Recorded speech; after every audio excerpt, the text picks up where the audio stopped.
Selamat sore Bapak Ibu yang dikasihi Tuhan. Saat sore hari ini kita patut bersyukur kepada Tuhan karena kita masih diberi kesempatan untuk memuliakan Tuhan sekalipun dengan online.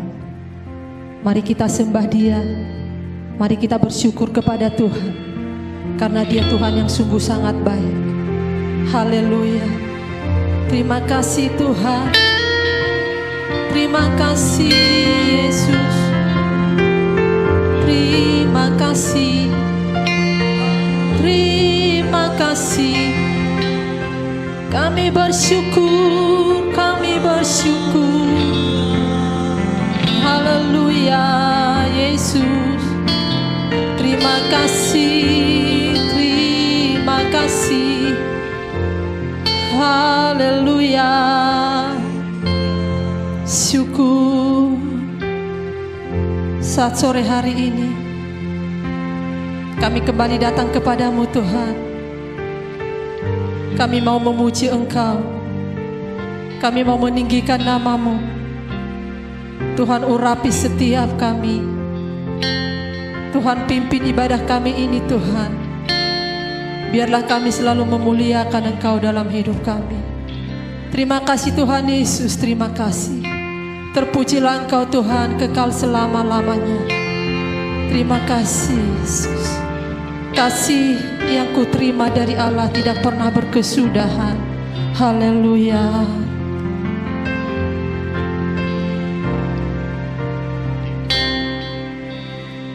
Kasih yang kuterima dari Allah tak berkesudahan. Cinta yang kurasa takkan pernah berubah. Sungguh indah Kau Allahku, tak terukur anugerah-Mu, dan ku yakin setiamu kekal selamanya. Kasih yang kuterima dari Allah. Kasih yang kuterima dari Allah tak berkesudahan. Cinta yang kurasa takkan pernah berubah.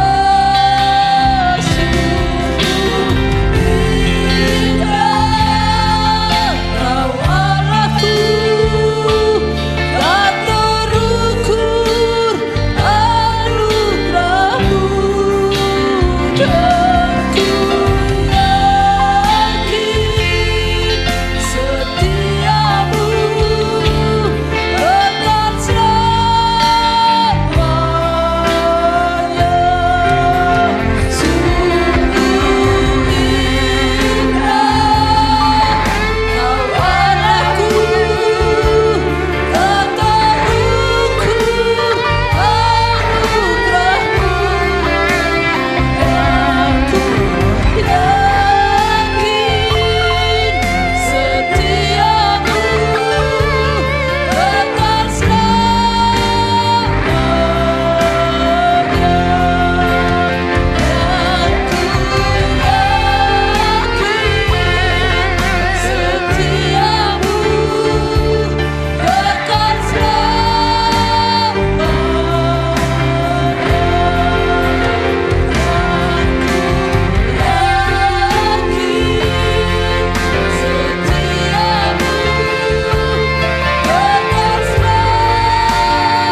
Bapak, Ibu, dan saudara yang dikasihi Tuhan, senang sekali bisa berjumpa dengan Bapak, Ibu, dan saudara sekalian. Malam hari ini kita akan siapkan hati dan pikiran kita untuk belajar dan diisi oleh firman Tuhan. Sebelumnya mari kita berdoa terlebih dahulu. Kami bersyukur Tuhan buat kesempatan di sore hari ini yang Tuhan masih berikan. Kami sadar bahwa semuanya adalah anugerah Tuhan. Siapkan hati dan pikiran kami untuk diisi dan kami akan belajar firman-Mu. Tolong Tuhan supaya kami dapat memahami dan kami semakin mengenal Engkau sehingga kami boleh semakin mengasihi Engkau. Terima kasih Tuhan, kami serahkan firman Tuhan sore hari ini hanya di dalam nama-Mu. Amin. Bapak, Ibu, dan saudara yang terkasih, sore hari ini kita akan bersama-sama belajar satu bagian firman Allah yang terambil dari Yohanes pasal yang pertama. Kita akan belajar dari Yohanes pasal yang pertama dan kita akan baca mulai ayat yang ke-14 sampai dengan yang ke-16. Yohanes pasal yang pertama ayat yang ke-14 sampai dengan 16. Begini bunyi firman Tuhan. Firman itu telah menjadi manusia dan diam di antara kita. Dan kita telah melihat kemuliaannya, yaitu kemuliaan yang diberikan kepadanya sebagai anak, tunggal Bapa, penuh kasih karunia dan kebenaran. Yohanes memberi kesaksian tentang dia dan berseru katanya, inilah dia yang kumaksudkan ketika aku berkata, kemudian daripadaku akan datang dia yang telah mendahului aku, sebab dia telah ada sebelum aku. Karena dari kepenuhannya, kita semua telah menerima kasih karunia demi kasih karunia. Ayat yang secara khusus akan kita pelajari malam hari ini adalah ayat yang ke-16. Bapak Ibu, mari kita baca sekali lagi. Karena dari kepenuhannya, kita semua telah menerima kasih karunia demi kasih karunia. Bapak, Ibu, dan saudara, kalau misalkan saya ditanya gitu ya, dari sekian banyak kitab yang ada di dalam Alkitab, kira-kira apa ya yang saya sukai? Maka kemungkinan besar saya akan menjawab yang pertama adalah surat Roma. Terus yang kedua misalkan saya ditanya, yang kedua apa? Yang kedua adalah Injil Yohanes. Bapak Ibu, bagi saya Injil Yohanes ini adalah salah satu kitab yang sangat menarik. Seorang tokoh terkenal yang bernama Dave Hagelberg, dia menulis di dalam pendahuluan surat Yohanes, dia katakan bahwa sebenarnya Injil Yohanes itu bagaikan sebuah kolam gitu ya. Jadi Injil Yohanes itu bagaikan sebuah kolam di mana seorang anak dapat bermain di dalamnya dengan aman. Tetapi di sisi lain, kolam itu juga bisa dimasuki oleh seekor gajah. Jadi seekor gajah bisa tenggelam di dalamnya, Bapak Ibu. Tetapi di sisi lain juga bisa dibuat main oleh seorang anak kecil. Bapak Ibu, sebenarnya apa yang dimaksudkan dengan Dave Hagelberg ini? Nah, Dave sebenarnya memaksudkan bahwa kitab atau Injil Yohanes ini adalah sebuah kitab yang sangat mudah dipelajari. Bagi orang-orang yang katakanlah awam, maka sebenarnya kitab ini kalau misalkan dibaca secara biasa gitu ya, hanya membaca, maka ada begitu banyak orang yang menemukan hal-hal yang luar biasa. Kedekatan Yohanes dengan Kristus itu seringkali membuat seseorang yang membaca Injilnya itu dengan mudah bertemu dengan Kristus. Kenapa demikian Bapak Ibu? Karena kalau misalkan kita perhatikan sebenarnya tujuan dia menulis Injil ini itu cuma satu. Apa sih sebenarnya tujuannya? Nah, kalau Bapak Ibu membaca maka sebenarnya tujuannya adalah supaya setiap orang dapat mengenal Mesias, dapat mengenal Kristus, dapat mengaku percaya bahwa Kristus adalah Yesus Sang Juru Selamat. Jadi kalau kita perhatikan untuk orang awam seringkali menemukan hal-hal yang menarik di dalam Injil Yohanes tanpa penelitian yang mendalam. Tetapi ketika Dave menulis bahwa kolam ini juga bisa dimasuki oleh seekor gajah, maka sebenarnya Dave sedang memaksudkan bagi orang-orang yang meneliti kitab ini secara khusus, maka mereka akan terpuaskan baik secara intelek maupun secara hati gitu ya. Jadi mereka dapat bertemu dengan Yesus, tetapi mereka juga dapat menemukan berbagai macam hal yang indah, menarik gitu ya, membuat mereka semakin dekat dengan Allah. Jadi tujuannya jelas gitu Bapak Ibu. Yang diungkapkan oleh Dave itu jelas.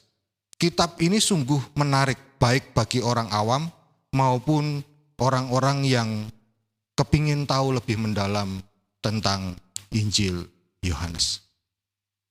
Nah, ketika Yohanes mulai menuliskan Injilnya, mulai menuliskan kitabnya, Bapak Ibu kalau Bapak Ibu perhatikan dengan teliti ya, ada 3 kitab yang ditulis oleh Yohanes. Yang pertama adalah Injil Yohanes, yang kedua adalah 1, 2, 3 Yohanes, dan yang terakhir adalah Wahyu.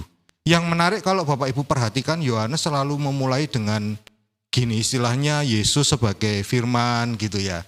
Terus kemudian di dalam 1 Yohanes itu diungkapkan bahwa Yesus sebagai firman Allah yang hidup. Terus kemudian di dalam Wahyu, Yesus itu dikatakan sebagai Wahyu Yesus Kristus gitu. Jadi sebenarnya Yohanes selalu memulai dengan hal yang sama gitu. Nah, ketika secara khusus kita mempelajari Injil Yohanes, maka kita mendapati sebenarnya pasal yang pertama ini merupakan, kalau saya bisa katakan teologinya Yohanes itu semuanya dicurahkan di dalam pasal yang pertama. Jadi Yohanes sedang mengungkapkan sebenarnya siapa sih Kristus itu. Sekaligus dia sebenarnya menjawab permasalahan yang ada pada waktu itu. Bapak Ibu kalau kita memperhatikan, sebenarnya kondisi pada waktu Yohanes menulis surat ini itu ada 2 hal yang sedang berkembang. Yang pertama adalah Gnostisism, atau secara sederhana dikatakan ada pandangan yang mengatakan bahwa sebenarnya materi atau kita itu jahat. Dan Allah yang kudus itu tidak mungkin turun ke dalam dunia. Jadi karena kita ini tidak kudus, maka yang kudus itu tidak mungkin turun untuk menyelamatkan gitu. Jadi tidak mungkin itu. Nah itu Gnostik. Lalu yang kedua, pandangan yang muncul pada waktu itu adalah sebuah pandangan yang dinamakan dengan Doketisme. Doketisme itu berasal dari kata dokeo gitu ya. Dokeo itu artinya gini. Dokeo itu berarti menyerupai. Jadi menurut konsep pada waktu itu yang berkembang, mereka berpikir bahwa ada seseorang yang mirip dengan Yesus gitu ya. Jadi mirip dengan Mesias, tetapi sebenarnya bukan Mesias. Nah, dalam keadaan yang demikian, situasi yang demikian, lalu kemudian Yohanes merasa perlu untuk menjelaskan di pasal yang pertama. Yohanes menjelaskan bahwa sebenarnya bukan Gnostik, bukan Doketisme, tetapi sebenarnya Kristus itu benar-benar datang ke dalam dunia. Nah, apa buktinya bahwa Kristus itu datang ke dalam dunia? Di ayat yang ke-14 dikatakan begini, saudara, di ayat yang ke-14 dari pasal yang pertama. Firman itu telah menjadi manusia dan diam di antara kita, dan kita telah melihat kemuliaannya, yaitu kemuliaan yang diberikan kepada anaknya sebagai anak tunggal Bapa, penuh kasih karunia dan kebenaran. Bapak Ibu, kalimat firman itu telah menjadi manusia katanya. Jadi sang firman, Kristus itu telah turun ke dalam dunia dan dia menjadi manusia. Beberapa terjemahan lain bukan mengatakan man atau human gitu, yang artinya manusia. Tetapi terjemahan lain menggunakan kata flesh. Jadi ini lebih jelas gitu, firman itu telah menjadi apa? Menjadi daging gitu. Jadi benar-benar ada dagingnya. Kristus turun, Kristus datang ke dalam dunia. Bapak Ibu, Yohanes sedang menjelaskan hal itu kepada orang-orang di zamannya. Kalau kita memperhatikan seluruh teologinya Yohanes itu dicurahkan di pasal yang pertama. Nah Bapak Ibu, apa yang dapat kita pelajari ketika kita memperhatikan Yohanes pasal yang pertama ayat yang ke-14 sampai dengan yang ke-16, secara khusus ayat yang ke-16. Di ayat yang ke-16, ayat yang menjadi nas kita pada sore hari ini dikatakan, karena dari kepenuhannya kita semua telah menerima kasih karunia demi kasih karunia. Bapak Ibu, ketika Yohanes menuliskan ayat yang ke-16, menurut saya ada dua hal penting yang Yohanes sampaikan kepada kita. Yang pertama adalah kata kepenuhan, dan yang kedua adalah kata kasih karunia demi kasih karunia. Apa yang sebenarnya Yohanes maksudkan dengan kepenuhannya? Bapak Ibu, kata ini sudah susah dipahami gitu ya, kalau kita tidak memperhatikan konteksnya. Apa sih sebenarnya yang dimaksud Yohanes dengan kepenuhannya? Nah, ketika saya mempelajari, saya menemukan bahwa sebenarnya kepenuhannya itu berkaitan erat dengan ayat yang ke-14. Apa yang dimaksud kepenuhannya oleh Yohanes? Bapak Ibu, seringkali Yohanes itu mengkaitkan kepenuhan Allah itu dengan apa? Dengan kemuliaan Allah. Makanya kalau Bapak Ibu perhatikan, di ayat yang ke-16 dikatakan dari kepenuhannya. Lalu di ayat yang ke-14, Yohanes menggunakan kata apa? Kemuliaan. Jadi kepenuhan itu punya kaitan erat dengan kemuliaan. Dan selanjutnya, ketika Yohanes mengatakan tentang kemuliaan Allah, kemuliaan Allah, kemuliaan Allah, maka ada dua hal sebenarnya yang sedang Yohanes sampaikan. Yang pertama sebenarnya ketika Yohanes berkata tentang kemuliaan, maka sebenarnya Yohanes sedang berkata bahwa ini loh, tanda-tanda. Tanda-tanda apa? Nah, Bapak Ibu bisa memperhatikan ini salah satu contoh ya. Coba kita baca di dalam pasal yang kedua. Di dalam pasal yang kedua, ayat yang ke-11, Bapak Ibu kita tahu kisah ini ya. Ini kisah ketika pertama kali Yesus melakukan mujizat di Kana gitu. Di pasal yang kedua ayat yang ke-11 dikatakan hal itu dibuat Yesus di Kana yang di Galilea sebagai yang pertama dari apa? Dari tanda-tandanya. Dan dengan itu ia telah menyatakan apa? Menyatakan kemuliaannya dan murid-muridnya percaya kepadanya. Bapak Ibu ini merupakan salah satu contoh gitu ya. Jadi kepenuhan itu berkaitan dengan kemuliaan. Dan kemuliaan itu yang pertama berkaitan dengan tanda-tanda. Jadi ketika Yesus menyatakan kemuliaannya untuk menggenapi kepenuhannya, maka Yesus menggunakan apa yang dinamakan dengan tanda. Bukan hanya di pasal 2, tapi kalau Bapak Ibu perhatikan nanti di pasal yang ke-11 misalkan. Dalam peristiwa Lazarus yang dibangkitkan, Bapak Ibu akan menemukan berkali-kali Yohanes mengatakan, ini untuk kemuliaan Tuhan. Misalkan di ayat yang keempat gitu ya. Terus kemudian di ayat yang ke-40. Enggak kok, dia enggak mati. Tetapi peristiwa ini untuk apa? Peristiwa ini merupakan sebuah tanda untuk apa? Menyatakan kemuliaan Allah, kata. Jadi catat Bapak Ibu ya, ini penting untuk dipahami bahwa kepenuhannya itu berkaitan dengan kemuliaan. Dan ketika berbicara tentang kemuliaan, Yohanes itu selalu berbicara yang pertama berkaitan dengan tanda-tanda. Bahwa tanda itu mengawali nanti Yesus itu dimuliakan gitu. Terus yang kedua, kemuliaan Yesus itu bukan hanya berkaitan dengan tanda menurut Yohanes. Tetapi kemuliaan Yesus itu berkaitan dengan apa? Yang kedua ini merupakan finalnya. Berkaitan dengan sengsara Kristus, penderitaan Kristus, kematian Kristus di atas kayu salib, kebangkitan Kristus, dan yang terakhir apa? Yang terakhir adalah kenaikan Yesus ke surga. Bapak Ibu pahami dengan baik bahwa kemuliaan Kristus itu berkaitan dengan satu tanda, dan yang kedua kesengsaraan Kristus, kematian Kristus, kebangkitan Kristus.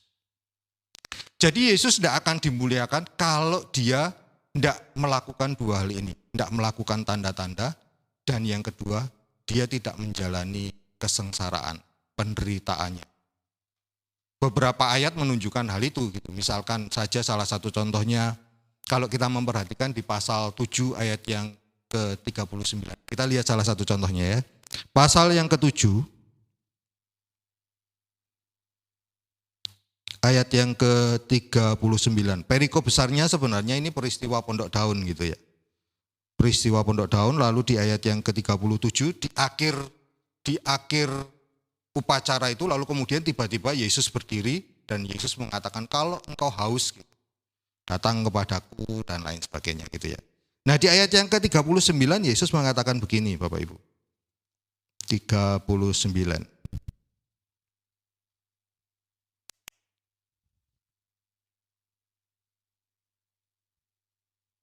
Yang dimaksudkannya ialah roh yang akan diterima oleh mereka yang percaya kepadanya, sebab roh itu belum datang. Perhatikan kalimatnya Bapak Ibu. Sebab roh itu belum datang karena Yesus apa? Yesus itu belum dimuliakan.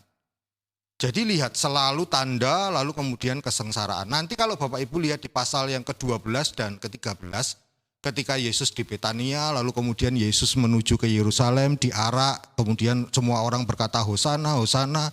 Itu kan merupakan persiapan dari penyaliban Kristus. Bapak Ibu akan menemukan berkali-kali dia akan dimuliakan ketika apa? Ketika kesengsaraan itu dijalan. Jadi menurut saya ketika gereja kita membuat tema ini gitu ya. Jadi saya menemukan bahwa ini adalah benang merahnya. Kenapa ini dibuat sebuah tema Paskah gitu. Dari awal saya berpikir bahwa sebenarnya, ini poin pentingnya kasih karunia demi kasih karunia. Tapi ternyata enggak. Poin pentingnya justru terletak di kepenuhannya gitu. Jadi poin pentingnya kepenuhannya itu berasal dari kemuliaannya, dan kemuliaannya Kristus itu diperoleh dari apa? Dari satu tanda dan dua kesengsaraannya. Jelas Bapak Ibu. Baru kemudian nanti kita akan masuk bagian yang kedua. Dan kita bisa memahami bahwa karena kesengsaraan Kristus itulah, apa yang Yesus alami itulah, kita bisa menerima apa yang dinamakan dengan kasih karunia. Jadi Yesus harus menjalani sebuah kesengsaraan, Yesus harus menjalani sebuah penyaliban, kematian, lalu kemudian bangkit untuk sebuah tujuan. Supaya dia dimuliakan. Dan dia menjadi penuh.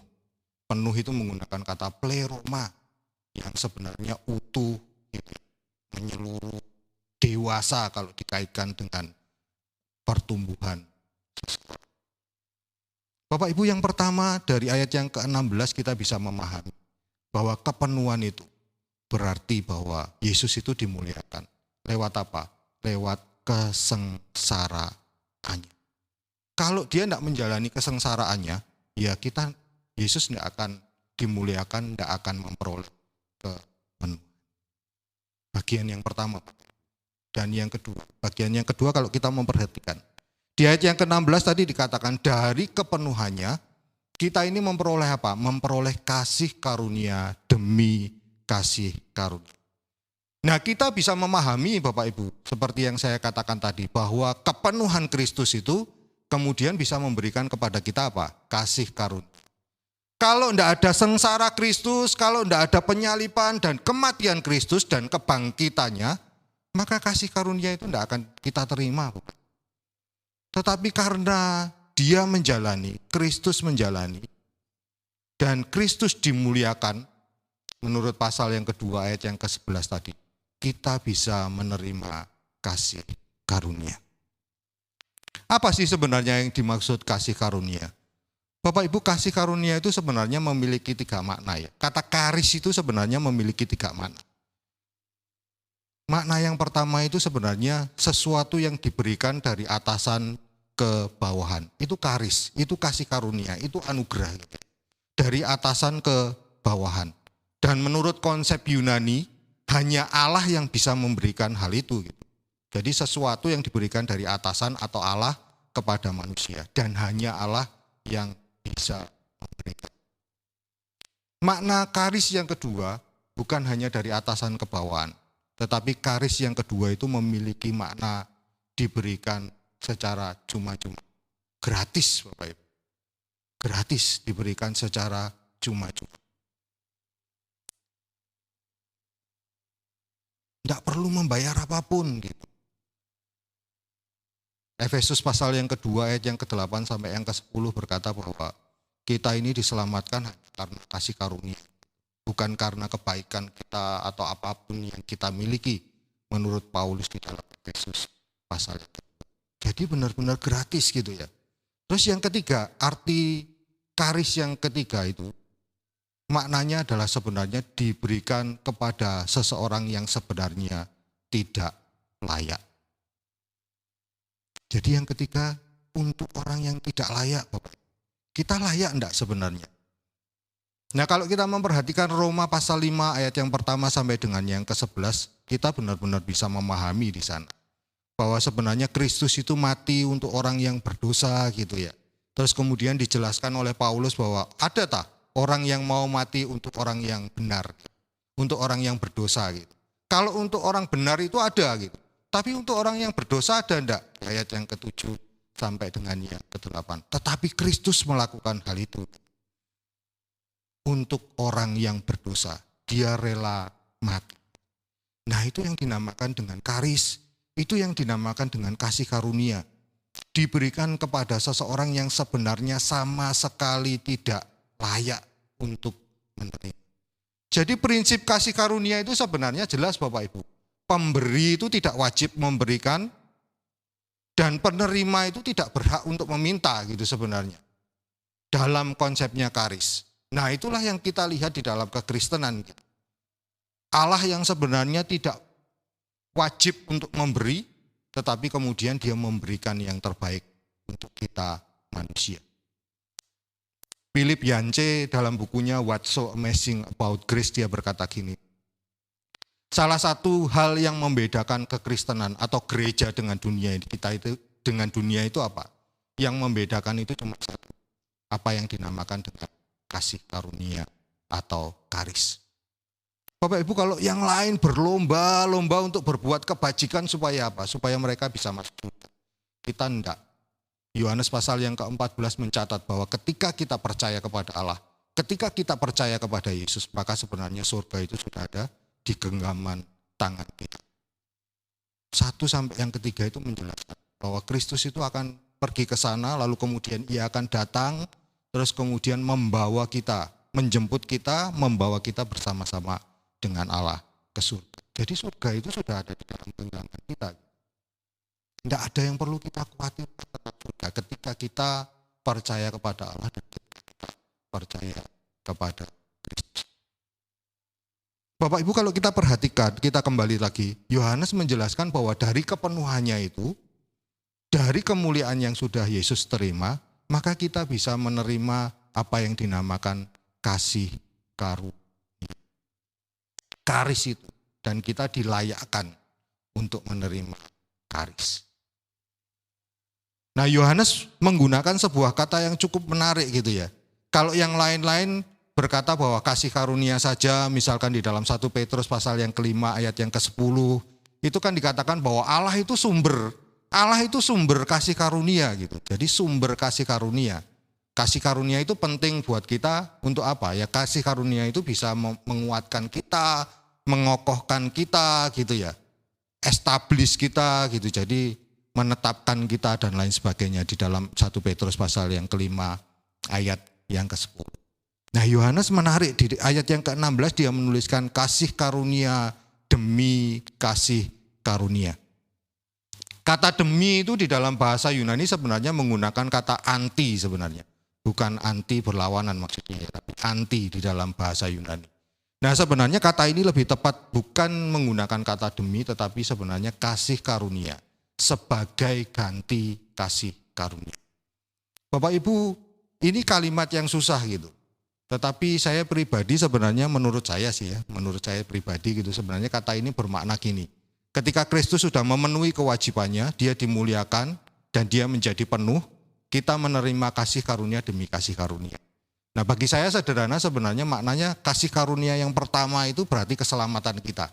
Jadi Kristus mati, itu kemudian kita diberikan kasih karunia berupa keselamatan.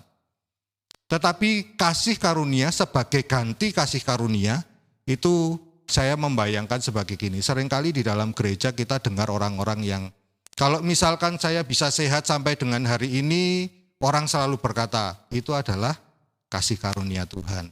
Kalau kemarin saya punya masalah, lalu sekarang Tuhan tolong, itu semua adalah karena kasih karunia Tuhan. Nah gambaran saya demikian sih Bapak Ibu. Jadi ini entah benar atau salah gitu ya. Gambaran saya pertama menerima kasih karunia, jadi sebenarnya bukan step by step gitu. Tetapi sebenarnya sama, equal. Kasih karunia, keselamatan itu akan membuahkan kasih karunia yang lain gitu. Jadi kita menerima hal-hal baik yang lain juga dari Allah, bukan hanya keselamatan. Tetapi keselamatan itu merupakan bagian yang penting, bagian yang pokok, bagian yang utama. Ketika kita diselamatkan, menerima keselamatan, kita akan menerima kasih karunia yang lain. Kalau kita tidak menerima keselamatan itu, kita tidak menerima kasih karunia yang lain. Jadi jelas Bapak Ibu ayat yang ke-16, kepenuhan Kristus, kemuliaan Kristus, sengsara Kristus, itu mendatangkan kasih karunia. Kita yang sebenarnya sama sekali tidak layak, akhirnya dilayakkan, menjadi layak karena Kristus. Jadi dua hal sudah kita pelajari, kita mengetahui tentang kepenuhan Kristus, kita mengetahui kasih karunia demi kasih karunia. Nah yang terakhir Bapak Ibu, apa yang harus kita lakukan kalau kita sudah memahami hal ini? Hidup kita ini sebenarnya harus bagaimana sih kalau kita sudah menerima kasih karunia? Bapak Ibu menurut saya yang pertama tidak ada yang lain. Kita harus bersyukur, kita harus mensyukuri. Ini kelihatannya sederhana gitu ya, kasih karunia, kasih karunia. Karena terlalu sering kita ucapkan, maka sepertinya menjadi biasa-biasa saja. Nah saya membaca Dietrich Bonhoeffer gitu ya, seorang filsuf yang sangat terkenal. Dia berkata berkaitan dengan grace atau kasih karunia ini. Dia berkata begini, kasih karunia itu memang terkesan murah, tetapi jangan sampai kita berpikir bahwa kasih karunia itu murahan. Terkesan murah, cheap, kata yang dia pakai CHEAP, terkesan murah gitu. Dan memang kesannya murah kan, kita tidak perlu melakukan apa-apa. Kita cuma perlu berkata, ya Tuhan aku percaya kepada Engkau gitu. Tetapi Dietrich Bonhoeffer mengingatkan kepada setiap kita, jangan menganggap bahwa kasih karunia itu murah. Terus karena sudah mendapat kasih karunia, kita hidup seenak hidup kita sendiri. Seperti konsep beberapa orang gitu ya. Yang penting kan akhir hidup kita. Endaklah, kita harus tetap menjalani hidup kita dengan baik. Bukti bahwa kita menerima keselamatan menurut saya satu-satunya adalah buah-buah roh yang kita perlihatkan. Kehidupan kita menghasilkan buah enggak? Orang melihat kebaikan kita enggak? Di setiap aspek kehidupan kita. Jadi yang pertama Bapak Ibu kita perlu bersyukur. Ini murah tetapi bukan murahan gitu. Di antara sekian banyak umat manusia, kita termasuk yang dipanggil secara khusus gitu. Roma pasal 8 ayat 28 sampai yang ke-30. Allah memanggil gitu. Kalau di dalam bahasa Indonesia sepertinya pasif. Tetapi ayat yang ke-30 sebenarnya Allah memanggil, Allah menetapkan. Jadi aktif Allah gitu. Dari awal Allah selalu aktif. Maka kita harus bersyukur Bapak Ibu. Karena kasih karunia itu. Di dalam Roma pasal 5 ayat yang kedua kalau Bapak Ibu perhatikan. Salah satu yang kita terima ketika Kristus mati di atas kayu salib. Yang kita terima adalah pengharapan akan kemuliaan. Kenapa kita perlu pengharapan akan kemuliaan gitu? Karena sebenarnya kemuliaan kita itu sudah rusak. Bapak Ibu kalau Bapak Ibu memperhatikan Mazmur pasal 8 ayat 5 sampai yang ke-6 ya. Di sana dikatakan bahwa sebenarnya manusia itu diciptakan hampir sama seperti Allah. Hampir sama seperti Allah. Dan saya sangat sepakat karena Kejadian 1 ayat 26 sampai 28 menjelaskan manusia itu diciptakan serupa dan segambar dengan Allah. Selem dan Demut kalau di dalam bahasa Ibrani. Tetapi ketika Bapak Ibu perhatikan nanti di dalam Roma pasal yang ketiga ayat yang ke-23 dikatakan bahwa semua orang telah berdosa dan telah kehilangan kemuliaan Allah. Jadi ketika kita berdosa, yang hilang itu apa? Yang hilang itu kemuliaan Allah. Nah kita perlu bersyukur bahwa di dalam Yohanes pasal yang pertama ayat yang ke-16, Yesus yang memenuhi kepenuhannya itu, memberikan kita kasih karunia, dan pada akhirnya di dalam Roma pasal 5 ayat yang kedua, itu mengembalikan kemuliaan kita. Jadi ketika pertama kali kita diciptakan dengan kehormatan dan kemuliaan di dalam Mazmur, pada akhirnya nanti itu akan dikembalikan kepada kita. Kematian Kristus, kasih karunia-Nya itu mengembalikan kemuliaannya kita. Bapak Ibu mari kita bersyukur di momen-momen Jumat Agung dan Paskah ini. Ketika kita mengingat kematian Kristus, kebangkitan Kristus nanti, maka seharusnya itu membuat kita mensyukuri, bersyukur. atas apa yang sudah Kristus lakukan di dalam kehidupan kita. Itu yang pertama Bapak Ibu ya. Jadi aplikasinya bersyukur. Yang kedua, yang terakhir, mari kita baca di dalam 1 Korintus pasal yang ke-15 ayat yang ke-10. 1 Korintus pasal yang ke-15 ayat yang ke-10.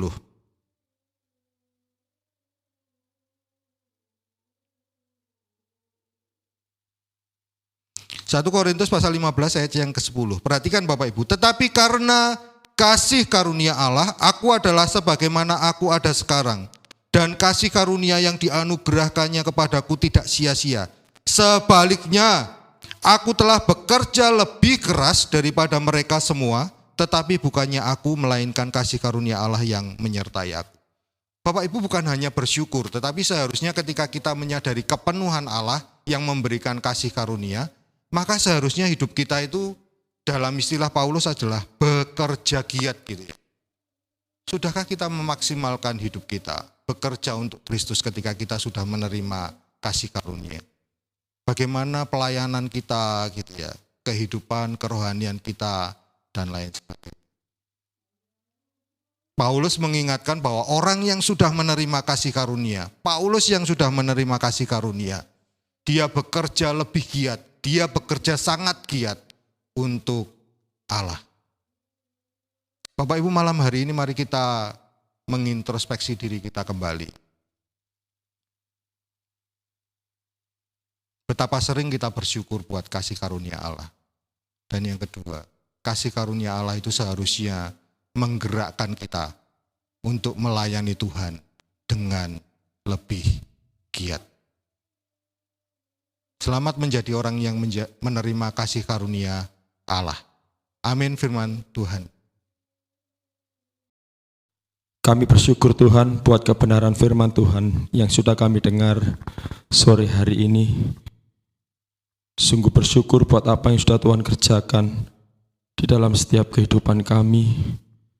Engkau telah memberikan nyawamu bagi kami sebagai bukti kasih-Mu kepada kami, sehingga pada akhirnya kami menerima kasih karunia demi kasih karunia.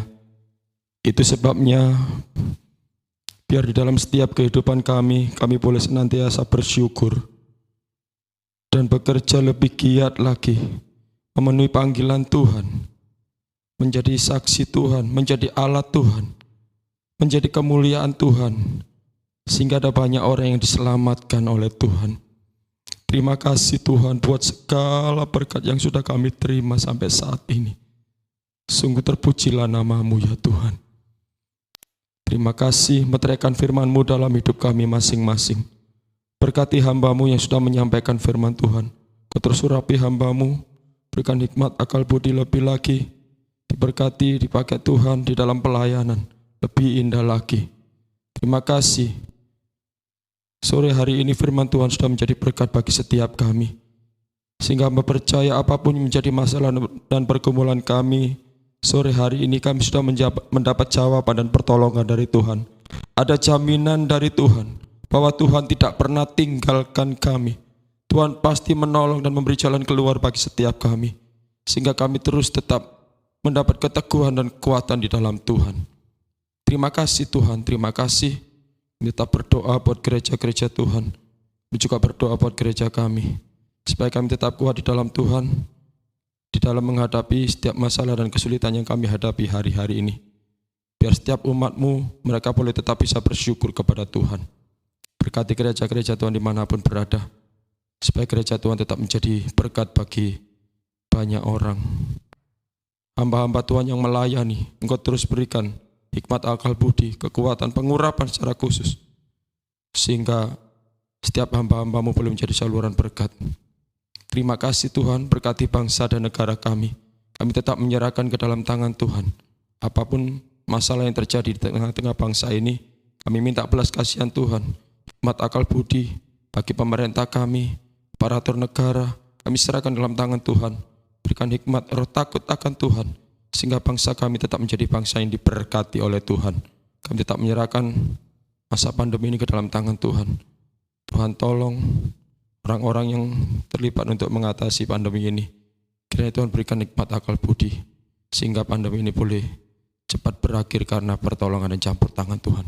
Terima kasih, selesai ibadah ini, kami buka hati untuk kami terima berkat Tuhan. Sekarang biar turun dan tinggal atas hidup kita berkat, anugerah, damai sejahtera dari Allah Bapa, kasih dari Tuhan Yesus Kristus, di dalam persekutuan Allah Roh Kudus yang terus menyertai kita, dari satu kemenangan kepada kemenangan lain, dari satu keberhasilan kepada keberhasilan yang lain, sekarang sampai selama-lamanya. Di dalam nama Tuhan Yesus, kami sudah berdoa dan mengucap syukur, diberkati, sama-sama katakan amin. Tuhan memberkati kita semua, sampai berjumpa pada ibadah online berikutnya.